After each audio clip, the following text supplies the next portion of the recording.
बात करते हैं यूपी के विधानसभा चुनाव में। अभी काफ़ी समय है लेकिन सरगर्मी तेज़ है।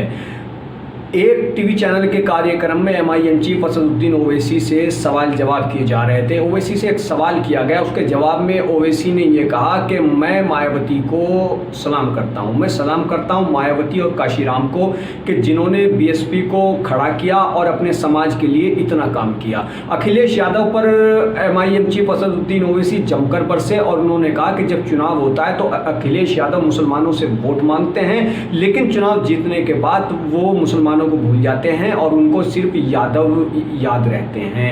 सबसे ज़्यादा ध्यान यादवों पर दिया जाता है उनकी सरकार में। और उन्होंने एमवाई की बात करते हुए कहा, यानी कि मुस्लिम और यादव के जब चुनाव होते हैं तब आप एमवाई की बात करते हैं और चुनाव के बाद एम को भुला देते हैं और सिर्फ बात होती है वाई की, यानी कि यादव की।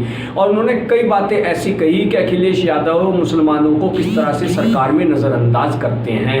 दूसरी ओर अभी एक खबर और सामने आई कि भीम आर्मी चीफ और ओम प्रकाश राजभर और असदुद्दीन ओवैसी की मुलाकात हुई। इस मुलाकात ने काफ़ी कुछ सियासत में भूचाल चला दिया है और ये सोचने पर मजबूर कर दिया है लोगों को कि अगर ये गठबंधन बन गया तो इससे कितना बड़ा नुकसान मायावती और अखिलेश यादव को हो सकता है। बसपा सुप्रीमो मायावती को इससे कितना बड़ा नुकसान होगा और समाजवादी पार्टी के अध्यक्ष और उत्तर प्रदेश के पूर्व मुख्यमंत्री अखिलेश यादव को भी इससे नुकसान होना तय है। क्योंकि यदि सुहेलदेव पार्टी के अध्यक्ष ओम प्रकाश राजभर और असदुद्दीन ओवैसी तो पहले ही साथ हैं और इसमें भीम आर्मी चीफ चंद्रशेखर आज़ाद भी अगर इस गठबंधन में शामिल हो जाते हैं तो फिर इससे सबसे जो राह कठिन होगी वो होगी समाजवादी पार्टी और बहुजन समाज पार्टी की, क्योंकि चंद्रशेखर आज़ाद कम या ज़्यादा तौर पर दलितों पर असर रखते हैं और भीम आर्मी चीफ असदुद्दीन ओवैसी मुसलमानों पर डोरे डालने में लगे रहते हैं। जहां तक ओम प्रकाश राजभर की बात है तो वो पिछड़े समाज के लोगों को एकजुट करने में, यानी कि अपने पक्ष में करने की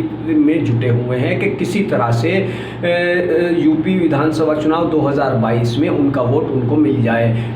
और ये तीनों नेता ही ये कहते हैं कि हम बीजेपी को हराने के लिए किसी से भी गठबंधन कर सकते हैं। हालांकि यहाँ ये बात भी मैं आपसे जिक्र करना चाहूँगा कि ओम प्रकाश राजभर ने कुछ दिन पहले ही बीजेपी के अध्यक्ष स्वतंत्र देव सिंह से मुलाकात की थी। करीब 1 घंटे तक मुलाकात हुई थी, जिसके बाद ये खबर आई थी कि वो एक बार फिर से बीजेपी की ओर रुख कर सकते हैं। और असदुद्दीन ओवैसी के बयानों में भी ऐसी नाराज़गी जाहिर हुई थी, लेकिन उसके बाद ऐसा हो गया जैसे कुछ हुआ ही ना हुआ।